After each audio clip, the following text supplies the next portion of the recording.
Welcome to episode 24 of Success Principles to Properties, based off the book from Jack Canfield, The Success Principles.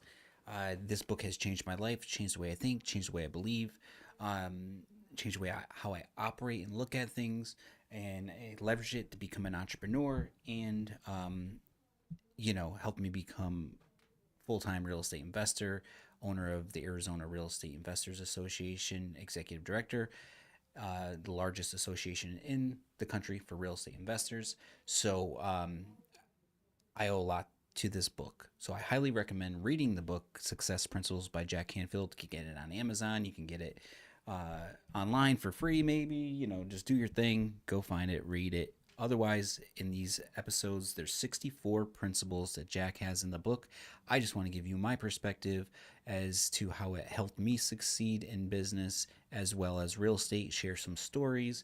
So hopefully these scenarios, stories, and obstacles I've been through can help you dodge them here and there, or copy something that helps you out in your journey. So we're on episode 24. Drop out of the Ain't It Awful Club and surround yourself with successful people. There's 24 episodes, or 23 episodes you can go back and listen to on YouTube. So check those out. And as always, I just take a second here just to make sure we're live on YouTube. I'm here to answer any questions, comments, whatever you may have. Drop them in the comment box. I'll be watching. If this is a replay as well, you can hop on and, I'll answer your questions. So I don't see that I'm live, but there it goes. Perfect. So you are the average of the 5 people you spend the most time with. Have you ever heard that, right? You are who you hang out with, kind of thing. So, I always heard, if you hang around 5 successful people, you'll be the sixth. If you hang around with 5, uh, unsuccessful, crooked people, whatever, you'll be the sixth, whatever it may be, right? So just that, we could end the podcast or this episode. So pay attention, look around to who you're hanging out with. Are the people you are currently hanging around with friends, family? Like, when it comes to real estate investing, when I told everyone I was going to be a real estate investor, this was in the crash 2009.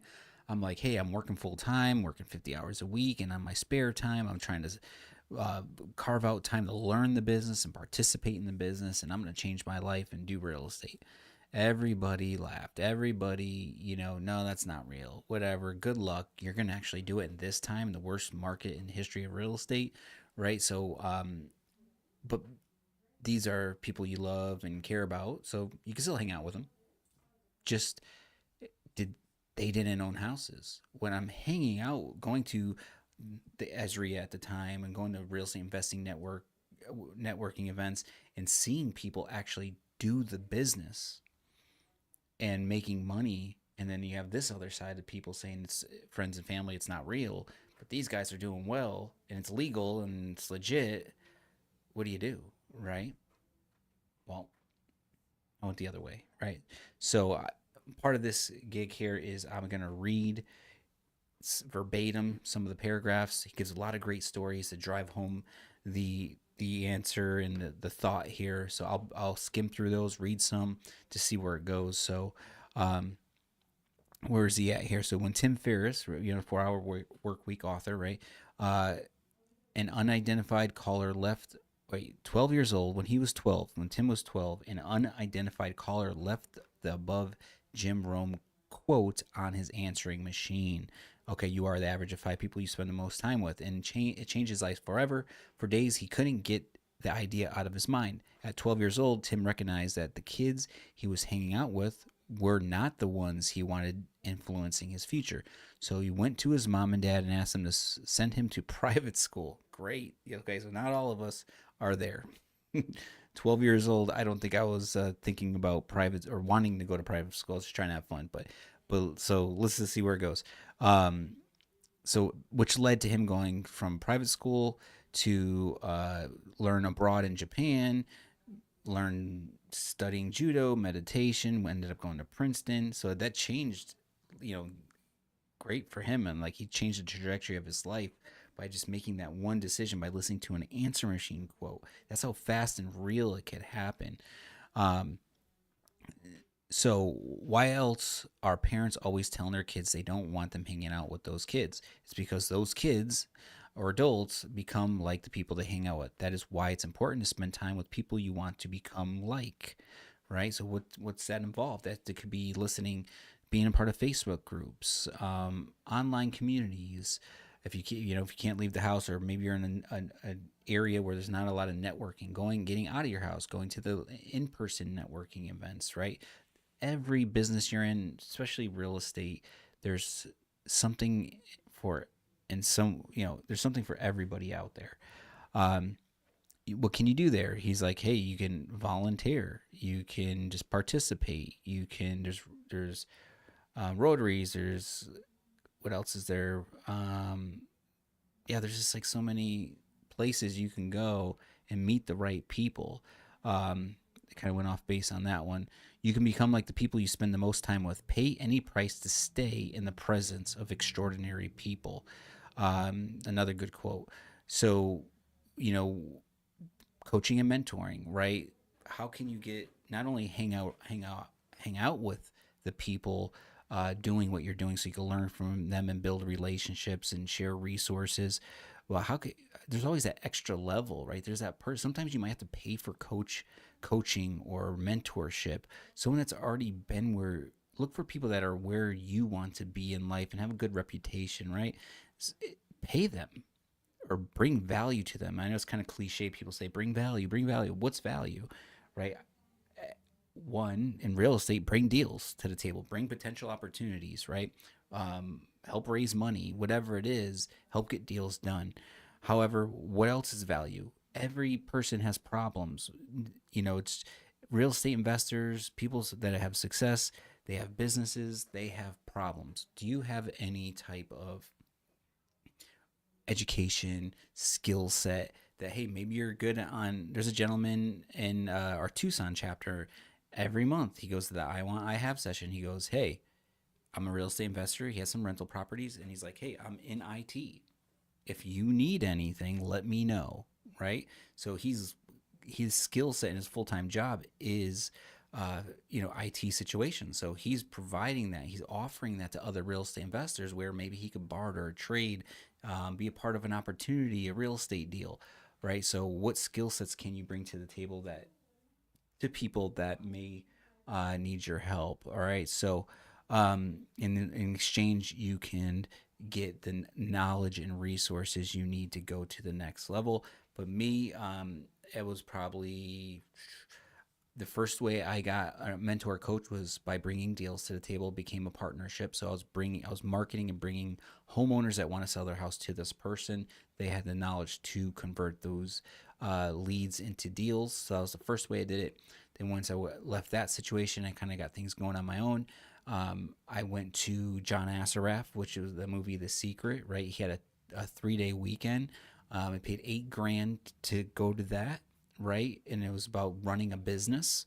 I didn't know how to run a business. I was an entrepreneur. I was always flying by, whatever they call it, by the seatbelt or whatever, flying up, just running around with my head cut off, just trying to make things happen. And I had to get more organized to grow the business. So I paid the coaching for that 3-day class. At that 3-day class, he sold you a year membership for, I think it was like another 15,000, right? So I paid around 20 grand or plus to be part of that program for a year. And it changed my life. The things I've learned, the people I still communicate with. This was in 2015. I still have friendships from that 3-day weekend. It's like, it's amazing. And the things I learned, I hold to this day. John said something back then. He goes, when if you're looking for a mentor, find someone you like and you resonate with, and copy what they do for 6 months. Don't jump around and try all these different coaches and mentors. Stick with someone. Don't try to reinvent the wheel. Just go out there, follow the steps, the blueprint that they provide, and do it. So, there's a long story here as well. This book probably was part of the reason, because The Secret, is why I went to John Assaraf. I think I learned about Jack Canfield through John, and he talks about John in this book. Um, Long story on John, and how he talks about being around the right people. John was Jewish. He was part of a Jewish community. He would just hang out with people in that area as well. Um, Confidence is contagious, so is lack of confidence. Vince Lombardi. Drop out of the Ain't It Awful Club. There are two types of people, anchors and motors. You want to lose the anchors and get with the motors, because the motors are going somewhere and they're having more fun. The anchors will just drag you down. Do you have anchors? Are there anchors in your life right now? Are there people saying you can't do it? It's not possible. Let's take a break. Let's do it next year. Let's wait. Or there's drama. There's always a fight. There's always someone talking crap. There's always some type of hurdle in someone's life. Like, right? You just gotta just spend less time with those type of people, and let them see the change in you, and hopefully they can pick up on that change. Um, what's a good one here? Let's see. When I was a first year history teacher in Chicago high school, I quickly stopped going into the teacher's lounge, which I soon dubbed the Ain't Awful Club. This is what Jack's writing. Worse than the haze of cigarette smoke that constantly hung over the room was negativity. Can you believe what they want us to do now? I got the Simmons kid again this year in math. He's a terror. There's no way I can teach these kids. They're out of control. It's a constant stream of negative judgments, criticisms, blaming, complaining. Not long after, I discovered a group of dedicated teachers that hung out in the library and ate together at two tables in the teacher's lunchroom. They were positive and believed they could overcome and handle anything that was thrown at them. I implemented every new idea they shared with me, as well as a few more that I picked up from my weekend classes at the university. As a result, I was selected by the students as Teacher of the Year in my first year of teaching. Cool. So, like I said, if you don't know where to go, you got to go be resourceful and curious, and you got to go search for the type of people that are in the business you're in, or whatever you're trying to be a part of and do. Another quote: I just do not hang out. I just do not hang around anybody that I don't want to be with, period. For me, that's been a blessing, and I can stay positive. I hang around people who are happy, who are growing, and who want to learn, who don't mind saying sorry or thank you, and are having fun. John Assaraf again. Um, if you, I'd like to do a valuable exercise that my mentor did with me. Make a list of everyone you spend time with on a regular basis: family members, coworkers, neighbors, friends, people in your organization, whatever it may be. So, anyone that you spend time with, write a list. When you've completed your list, go back and put a minus or a plus sign. All right, so we have put a minus sign next to those people who are negative and toxic, and a plus sign next to those who are positive and nurturing. As you make a decision about each person, you might find that a pattern will begin to form. Perhaps your entire workplace is filled with toxic personalities, or perhaps it's your friends who naysay everything you do, or maybe it's your family members who constantly put you down and undermine your self-esteem and confidence. I want you to do the same thing that my mentor told me. Stop spending time with those people with the minus sign next to their name. If that is impossible, and remember, nothing is impossible, it's a choice, severely decrease the amount of time you spend with them. You have to free yourself from negative influence. And even in the past episodes, we talked about just even your own toxic stuff, right? Like you were either, you know, born like into it, like in the environments you were raised in. You probably even have that own toxic talk that you have to catch and say stop. So imagine you have that toxic talk already, plus you're hanging out with the people that have it as well. It's an uphill battle that you're fighting, right? So you have to take one choice, every decision, one choice at a time, one decision at a time, to separate yourself from your own thoughts or the people. Um, Are there people in your life who just simply by calling you on the telephone can bring tension, stress, and disorder to your day? Are there dream stealers who tell you your dreams are impossible? Do you have friends who constantly attempt to bring you back down to their level? If so, it's time for new friends. Avoid toxic people. Make a conscious effort to surround yourself with positive, nourishing, uplifting people. Surround yourself with possibility thinkers, idealists, and visionaries. Um, and let's see what this last paragraph here. So I'm just trying to think like, I know I'm just breezing through the book, but let's give you some real life examples. Like I said, I paid for the mentorship. I had to figure it out. I knew just that the group of people that was in that 3 day weekend, they just all wanted something different. That's why I still communicate with some of them to this day. Even a few months ago, I was struggling. I had a friend that invited me to a mentorship. It's 4 times a year, and it's 25 grand. There's no like online coaching. There's no online meetups. It's in 4 different parts of the country, right? So it's like you got to fly 4 different places over the year, and it's 2 days, and you get to network with a bunch of people, and you build. It's the idea is to get you with those like-minded people and build those relationships and build them outside of there. But 25 grand, you know, the first one I went to paid for itself. Like, and I was just like not wanting to go, right? So it's like it's just so powerful by being in the right room with the right people that all want to build each other up. They're out there. Might, depending where you're at, it might be hard, right? But like even here at AZREIA, you're gonna get new people and you're gonna get veterans, right? You never know who you're gonna talk to, and there's the people here are successful. And they want to help. They want to share their resource. They want to share their knowledge. So get into these rooms. Cost, whether it's a membership or you can pay a guest fee to come. It's like there's a RIA in your area, wherever you're at. Just go get with the real estate investors. Um, I remember I've done tons of deals here just with other members. Just by proximity is power. I've raised money here, right? Like so, it's like you can get the money at AREA, you can get the deals at AREA. It's because people are in the business, so you got to be around those people. So if you're not leaving your house, you're not networking, you're not calling people, you're around people that don't think it's real, you're not going to get traction and momentum in your business. Um, so let's see. One of the clients who hired me to teach these success principles to their salespeople is one of the leading manufacturers in optical lenses. As I mingled with the salespeople prior to the event, I asked each person I met if he or she knew who the top 5 salespeople in the company were. Most answered yes and quickly rattled off their names. That night, I asked my audience of 300 people to raise their hand if they knew the names of the top 5 salespeople.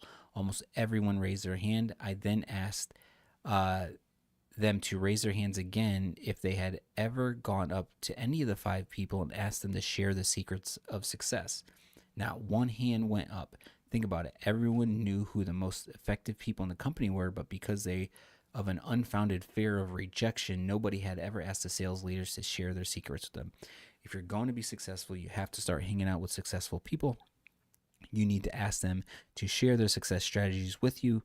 Then try them, right? You got to apply it. Knowledge is power, but applied knowledge is the true power. And if they fit for you, good. Experiment with doing what they do, read what they read, think like what they think, and so on. If the new ways of thinking and behaving work, adopt them. If not, drop them and keep looking and experimenting. Test and tweak. Try something out. Test it out.